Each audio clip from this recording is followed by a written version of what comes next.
के लिए मैं आपके लिए एक अध्याय है जिसका नाम है लखनवी अंदाज, जिसे यशपाल जी ने लिखा है। ये क्षितिज भाग 2 का है, गद्य खंड का है। और दोस्तों इसके पाठ के सार के बारे में आपको बताने वाला हूँ। और इसके अंतर्गत जितने भी क्वेश्चंस हैं, बहुविकल्पी हो चाहे वर्णनात्मक हो, दोनों मैं आपके सामने पेश करूँगा। तो दोस्तों चलिए शुरुआत करते हैं लखनवी अंदाज अध्याय का। ठीक है, चलिए देखिए लिखा हुआ है पाठ का सार। सेकंड क्लास का टिकट लेने का उद्देश्य। लेखक कोई नई कहानी लिखने हेतु वह उस विषय के बारे में सोचने के लिए एकांत चाहता था, इसलिए उसने सेकंड क्लास का टिकट ले लिया। साथ ही उसकी इच्छा यह भी थी कि वह रेल की खिड़की से मार्ग में आने वाले प्राकृतिक दृश्यों को देखकर कुछ सोच सके। ठीक है, और उसके बाद है डिब्बे में नवाब साहब की उपस्थिति। जिस डिब्बे में लेखक चढ़ा उसमें पहले से ही एक नवाब साहब पालथी मारे बैठे हुए थे। उनके सामने 2 ताज़े खीरे तौलिए पर रखे हुए थे। लेखक ने उस डिब्बे में चढ़ने पर नवाब साहब ने कोई उत्साह नहीं दिखाया। लेखक के उस डिब्बे में चढ़ने पर नवाब साहब ने कोई उत्साह नहीं दिखाया। लेखक को लगा कि नवाब साहब उसके इस डिब्बे में आने से इसलिए खुश नहीं हैं क्योंकि किसी सफ़ेदपोश के सामने खीरे जैसी साधारण खाद्य सामग्री खाने में उन्हें संकोच हो रहा था। लेखक, नवाब साहब और खीरा। जब बहुत देर हो गई तो नवाब साहब को लगा कि वह खीरे किस प्रकार खाएं। तब हार कर उन्होंने लेखक को खीरा खाने का निमंत्रण दिया, जिसे लेखक ने धन्यवाद सहित ठुकरा दिया। लेखक द्वारा खीरा खाने के लिए मना करने पर नवाब साहब ने खीरों के नीचे रखे हुए तौलिए को झाड़कर सामने बिछाया। सीट के नीचे से लोटा उठाकर दोनों खीरों को खिड़की से बाहर धोया और तौलिए से पोंछ लिया। इसके बाद जेब से चाकू निकालकर दोनों खीरों के सिर काटे, उन्हें घिसकर उसका झाग निकाला और बहुत एहतियात यानी सावधानी पूर्वक से छीलकर खीरों की उन फाकों को करीने से तौलिए पर सजाया। यह सब करने के बाद उन्होंने उन फाकों पर जीरा मिला नमक और लाल मिर्च की सुर्खी बुरक दी। यह सब देखकर लेखक एवं नवाब साहब दोनों के मुंह में पानी आ रहा था। नवाब साहब का खीरा खाने का विशिष्ट ढंग। यह सब करने के बाद नवाब साहब ने एक बार फिर से लेखक को खीरा खाने का निमंत्रण दिया। खीरा खाने की इच्छा होते हुए भी लेखक ने नवाब साहब का प्रस्ताव यह कहकर ठुकरा दिया कि उनका मैदा यानी आमाशय कमजोर है। आगे है, तब नवाब साहब ने फाकों को सूंघा, स्वाद का आनंद लिया और उन फाकों को एक एक करके खिड़की से बाहर फेंक दिया। इसके बाद लेखक की ओर देखते हुए तौलिए से हाथ और होंठ पोंछ लिए। लेखक को लगा कि जैसे वो उससे कह रहे हैं कि यह है खानदानी रईसों का तरीका। इसके बाद लेखक को नवाब साहब के मुंह से भरे पेट की ऊंची डकार का स्वर भी सुनाई दिया। नई कहानी का आधार। ये सब देखकर लेखक सोचने लगा कि जब खीरे की सुगंध और स्वाद की कल्पना मात्र से पेट भर जाने की डकार आ सकती है, तो बिना विचार, घटना और पात्रों के लेखक की इच्छा मात्र से नई कहानी क्यों नहीं बन सकती। अब चलते हैं दोस्तों बहुविकल्पीय प्रश्न की तरफ। नंबर 1, लेखक ने किस क्लास का ट्रेन का टिकट लिया? आंसर है सेकंड क्लास का लिया। ठीक है। क्वेश्चन नंबर 2 है दोस्तों, सेकंड क्लास के डिब्बे के बारे में लेखक का क्या अनुमान था? का है डिब्बा खाली होगा, डिब्बा भरा हुआ होगा, डिब्बे में 1-2 लोग होंगे, डिब्बे में 10-12 से ज़्यादा लोग नहीं होंगे। इसका आंसर है दोस्तों का वाला।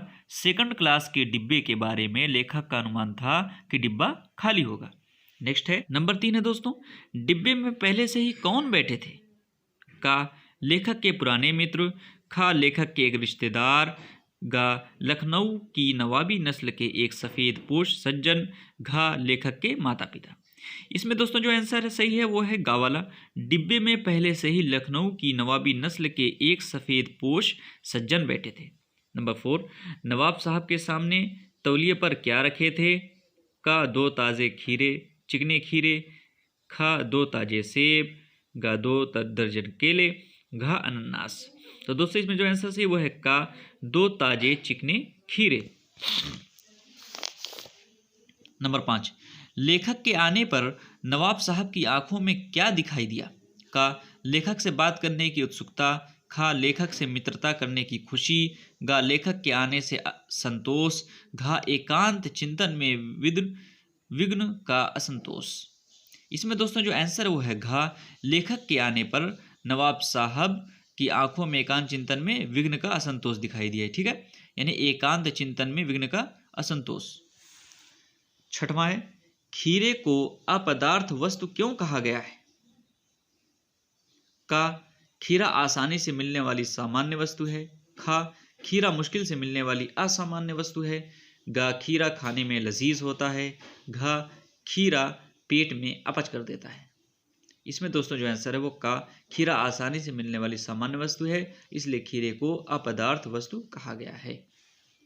7, लेखक ने नवाब साहब के बारे में क्या कल्पना की?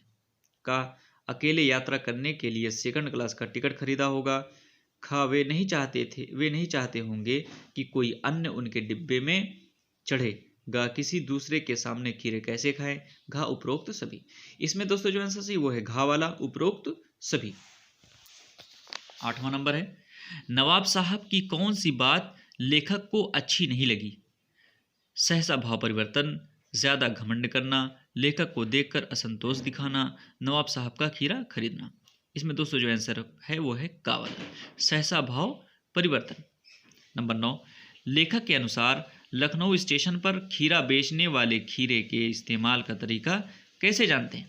का ग्राहक को खीरा काट काट कर खिलाते हैं, खा ग्राहक को कहे बिना जीरा मिला नमक व पिसी हुई लाल मिर्च की पुड़िया भी देते हैं, गा ग्राहक को खीरा काटने के बारे में बताते हैं, घा ग्राहक को खीरे पर नमक मिर्च लगा कर देते हैं। इसमें दोस्तों जो आंसर सही वो है खा वाला, ग्राहक को कहे बिना जीरा मिला नमक व पिसी हुई लाल मिर्च की पुड़िया भी देते हैं। 10वां नंबर है दोस्तों, खूब ध्यान से देखें इस वीडियो को, आपके बहुत ही काम आ सकती है। और दोस्तों अगर अभी तक आपने हमारी वीडियो को लाइक नहीं किया तो दोस्तों ज़रूर से लाइक कर दीजिए और इसको जो है शेयर भी कर दीजिए, और इसी तरह की वीडियो को पाने के लिए हमारे चैनल पर बने रहें और सब्सक्राइब भी कर लें। तो 10वां है दोस्तों, नवाब साहब को खीरा काटते हुए देखकर लेखक क्या सोच रहे थे?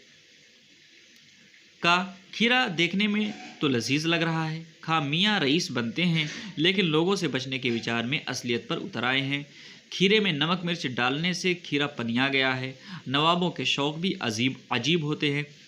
इसमें दोस्तों जो आंसर सही है वो है खा वाला, मियाँ रईस बनते हैं लेकिन लोगों से बचने के विचार में असलियत पर उतर आए हैं।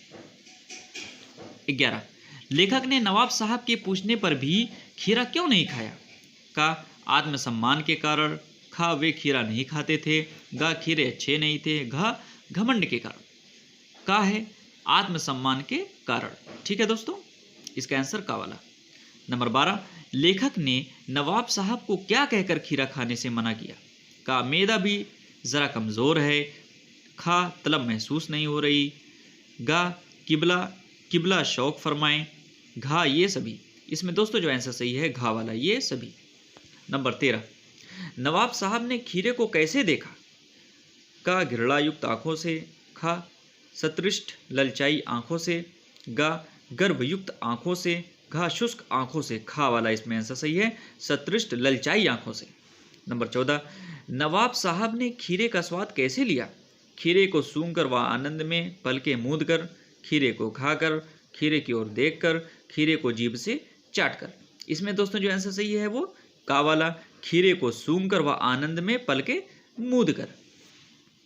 नंबर 15, नवाब साहब ने खीरे की फांकों का क्या किया? खीरे की फांकों को पहले सूंघा फिर मुंह में ले लिया, खीरे की फांकों को पहले सूंघा फिर खिड़की से बाहर फेंक दिया, खीरे की फांकों को तौलिए में लपेट कर रख दिया, खीरे की फांकों को लेखक को दे दिया। इसमें ऐसा जो सही है दोस्तों वो है खा वाला, नवाब साहब ने खीरे की फांकों को पहले सूंघा फिर खिड़की से बाहर फेंक दिया। नंबर 16, खीरों को बाहर फेंक कर नवाब साहब ने लेखक को कैसे देखा? उपेक्षा से, घृणा से, गर्व से, प्रेम से। इसमें ऐसा है गा वाला, गर्व से। नंबर 17, खीरों को बाहर फेंक कर नवाब साहब क्या दर्शाना चाहते थे? अपना खानदानी रईस होना, खीरे का अपना पसंद होना, खीरे का हानिकारक होना, खीरे का व्यर्थ की वस्तु होना। इसमें दोस्तों है का वाला, अपना खानदानी रईस होना। नंबर 18, नवाब साहब खीरे को बाहर फेंक कर क्यों लेट गए? वे खीरे की तैयारी व इस्तेमाल से थक गए थे, उन्हें खीरा खाकर नींद आ गई थी। वे लेखक को अपनी खानदानी शौक दिखाना चाहते थे, खीरा खाकर उनका पेट भर गया था। इसमें दोस्तों आंसर सही है का वाला। वे खीरे की तैयारी व इस्तेमाल से थक गए थे। नंबर 19, खीरा ना खाने पर भी नवाब साहब को डकार आ गई। इस पर लेखक ने क्या सोचा? बिना खाए भी आदमी का पेट कैसे भर सकता है? नवाब साहब खीरा खाने से ज़्यादा थक गए। नवाब साहब ने खीरे कुछ ज़्यादा ही खा लिए। नवाब साहब को खीरे नहीं खाने चाहिए थे। इसमें दोस्तों जो आंसर सही है वो है का वाला। बिना खाए भी आदमी का पेट कैसे भर सकता है?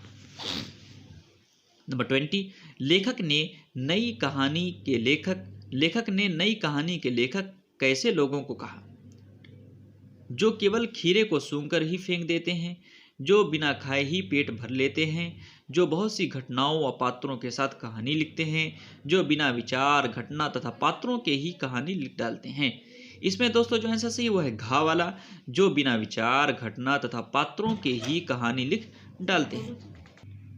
अब दोस्तों चलते हैं वर्णनात्मक प्रश्न की तरफ। ये प्रत्येक 2 अंक का होगा। क्वेश्चन है, लेखक ने क्या सोचकर सेकंड क्लास का टिकट लिया? अथवा लखनवी अंदाज पाठ के लेखक के द्वारा सेकंड क्लास का टिकट ही खरीद लेने के का कारण स्पष्ट कीजिए। अथवा लखनवी अंदाज पाठ के आधार पर बताइए कि लेखक ने यात्रा करने के लिए सेकंड क्लास का टिकट क्यों खरीदा। उत्तर है दोस्तों, लेखक ने सेकंड क्लास का टिकट ये सोच कर लिया कि वह भीड़ से बचना चाहता था। उसकी इच्छा एकांत में रहकर सफ़र करने की थी, क्योंकि उसे अपनी नई कहानी के बारे में सोचना था। इसके साथ ही वह खिड़की से प्राकृतिक दृश्य भी देखना चाहता था। क्वेश्चन नंबर 2, डिब्बा अनुमान के प्रतिकूल निर्जन क्यों नहीं था? उत्तर, जब लेखक रेलवे स्टेशन पहुंचा तो उस समय गाड़ी छूट रही थी। लेखक ने सेकंड क्लास के एक डिब्बे को खाली समझा और दौड़कर उसमें चढ़ गया, क्योंकि सेकंड क्लास के डिब्बे में महंगे टिकट के कारण कम ही यात्री बैठते थे। किंतु वहाँ एक बर्थ पर लखनवी नवाबी अंदाज में एक सफ़ेद पोश सज्जन सुविधा से पालथी मारे बैठे हुए थे। इस कारण डिब्बा लेखक के अनुमान के प्रतिकूल निर्जन नहीं था। नंबर 3, नवाब साहब द्वारा लेखक से बातचीत की उत्सुकता न दिखाने पर लेखक ने क्या किया? उत्तर, नवाब साहब द्वारा लेखक से बातचीत की उत्सुकता न दिखाने पर लेखक ने भी अपनी ओर से नवाब साहब से परिचय पाने का कोई उत्साह नहीं दिखाया और खाली बैठकर नवाब साहब की असुविधा और संकोच के कारण इस विषय में कल्पना करने लगे। लेखक को भी अपना आत्मसम्मान बहुत प्यारा था, अतः अपने आत्मसम्मान को बचाए रखने के लिए उन्होंने भी उनसे कोई बात नहीं की। नंबर 4, लेखक को नवाब साहब के किन हाव भावों से महसूस हुआ कि वे उनसे बातचीत करने के लिए तनिक भी उत्सुक नहीं? आंसर है, लेखक को नवाब साहब के निम्नलिखित हाव भावों से महसूस हुआ कि वे उनसे बातचीत करने के लिए तनिक भी उत्सुक नहीं है। नंबर 1, लेखक के उस डिब्बे में अचानक ही पहुंचने से नवाब साहब की आंखों में एकांत चिंतन में विघ्न का असंतोष दिखाई दिया। नंबर 2, नवाब साहब ने लेखक की संगति के लिए भी उत्साह नहीं दिखाया, जिससे ये लग रहा था कि वे उससे बातचीत करने के लिए तनिक भी उत्सुक नहीं हैं। नंबर 3, नवाब साहब गाड़ी की खिड़की से बाहर देखते रहे। नंबर 5, नवाब साहब की असुविधा और संकोच के क्या कारण रहे होंगे? उत्तर, नवाब साहब की असुविधा एवं संकोच के निम्नलिखित कारण रहे होंगे। नंबर 1, नवाब साहब के सामने तौलिए पर 2 खीरे रखे हुए थे।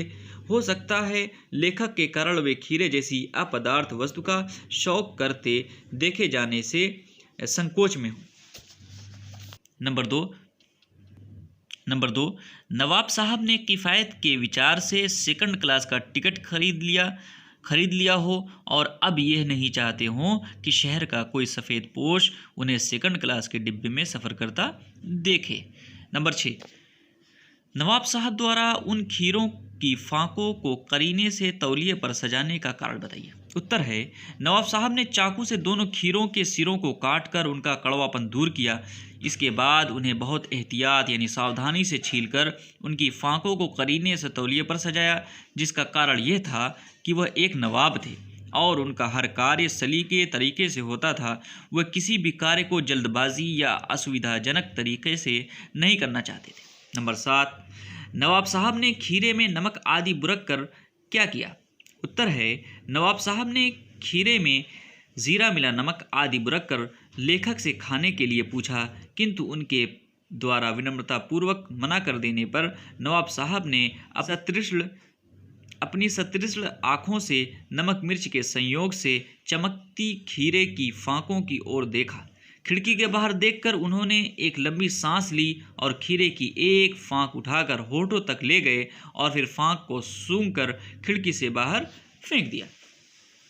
नंबर 8, लेखक ने मुंह में पानी आने पर भी खीरा खाने से इनकार क्यों किया? आंसर है, लेखक को अचानक से नवाब साहब का बदला हुआ व्यवहार अच्छा नहीं लगा। उन्होंने डिब्बे में चढ़ते समय लेखक के प्रति अरुचि प्रदर्शित की थी, इसीलिए लेखक ने खीरा खाने से इनकार कर दिया। नवाब साहब ने एक बार फिर लेखक से खीरा खाने के लिए कहा, परंतु लेखक ने अपने आत्मसम्मान को बचाए रखने की खातिर एक बार फिर मना कर दिया। नंबर 9, नवाब साहब द्वारा खीरा खाने की तैयारी का एक चित्र प्रस्तुत किया गया है।